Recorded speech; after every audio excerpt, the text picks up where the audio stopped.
Anyway, because of that crisis, there was a big risk that there could have been a systemic contagion in U.S. economy, and dollars started losing value.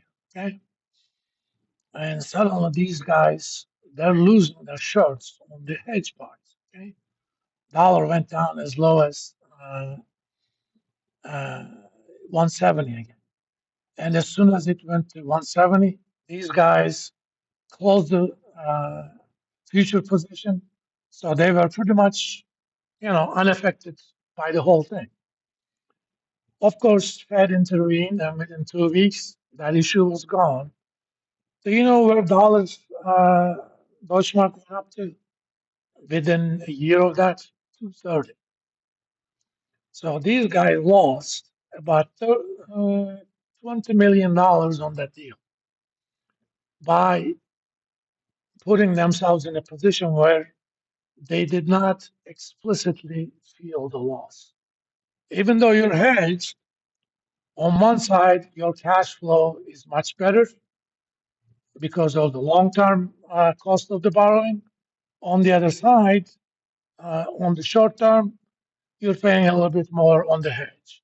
I mean, that was all there was. And because of the fear of that, they did not make that decision. So instead of paying $50 million for those distribution rights, they ended up paying $7 million. And that guy still had his job because his bosses didn't get it either. I mean, they basically said, oh, we hired a smart guy with a PhD, so let him do some stuff. That was pretty much the approach of our bank CEO. We kind of use that as a basis to develop a product development department and that sort of stuff. That's why they let me do it. But it cost them a lot of money. This is all because it's called disappointment aversion. Okay?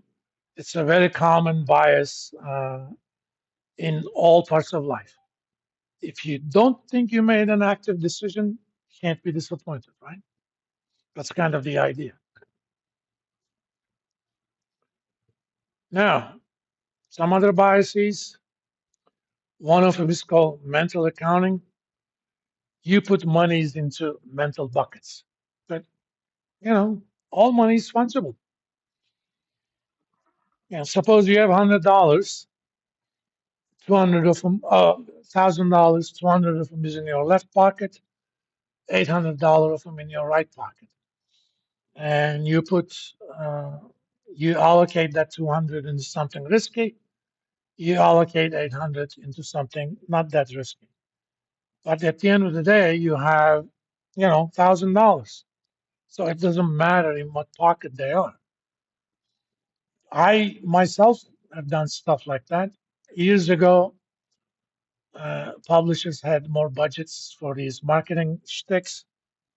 They invited me to a conference in Las Vegas. And in addition to your flight and hotel, they even give you $400 on honorarium so that they can market textbooks to you. All right. Had not been to Vegas before, so I said, sure, why not? They gave me the 400. I said, I'm going to play blackjack with $200 of this. So I go to blackjack table, get $200 worth of chips. I basically played until I ran out of it. I was down to $10. I just gave that as a tip to the dealer, left. But it's a stupid thing to do. If you want to gamble, gamble, right? But I gambled only because, to me, that was free money.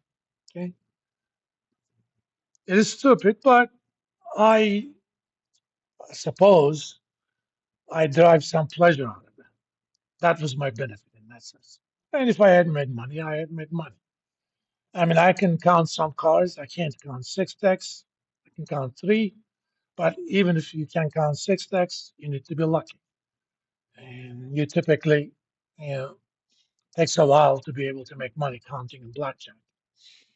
But I can't count six. In my younger days, I could, but now two, three decks at most. But that's a common mistake people do.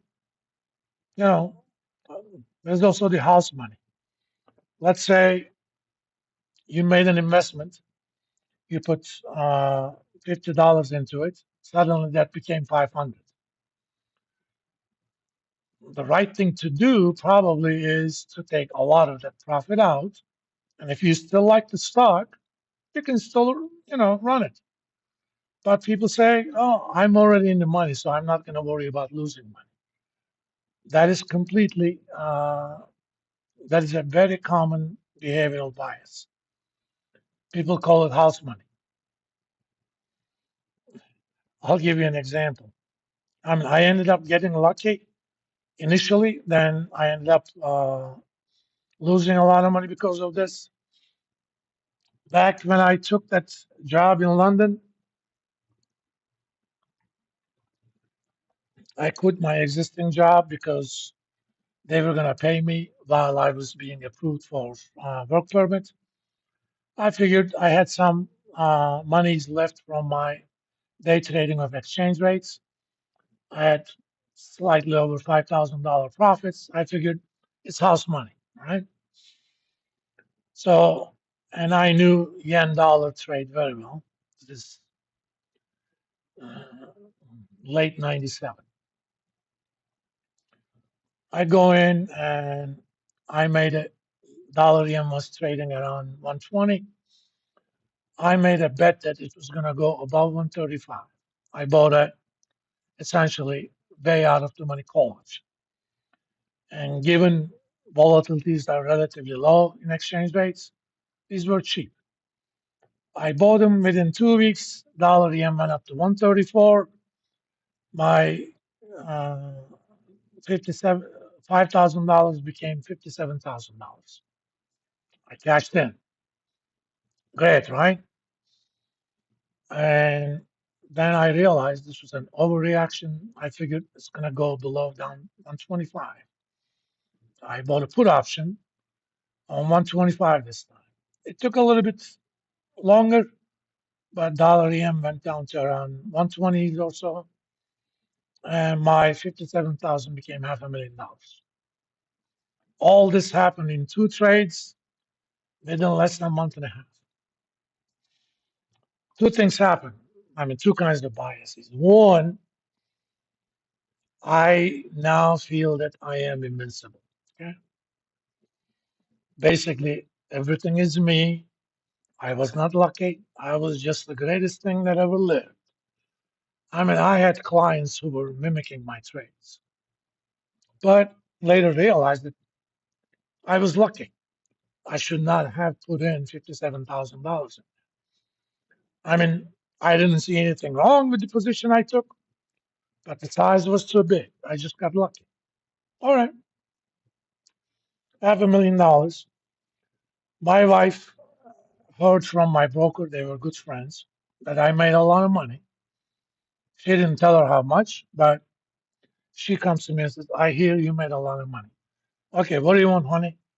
Buy me a brand new car and a big apartment. Sure. I spent $100,000 on it. I bought her a brand new car and a brand new uh, 5-bedroom duplex apartment in Istanbul. I still had $400,000 left. She didn't know how much. If she did, I would have bought four more apartments. I should have, but I haven't told her. It's a man's bias. And about 2 months later, um, the US markets were relatively low. I figured with Clinton in charge, things are going to get better. So I invested heavily into S&P 500 stock options. And guess what? Monica Lewinsky happened. Out of nowhere, right? In finance these days, we call those black swan events. Most swans are white, but every once in a while, just because you have not seen a black swan does not mean that there does not exist black swans. And Monica Lewinsky was one of those. Of course, US market crashed, and with options, with crashes like that, you lose money very quickly. I lost more than $400,000 on that trade. Now, one, I made two types of mistakes. One of them was, to me, that was house money. That money came manna from heaven, came out of nowhere. I already got, made essentially $95,000 out of it. That house that we bought, I think I paid around 80,000 for that house at the time. We sold it in 2015 for 350. That was the year I left the wife. She bought a free and clear house over here with that.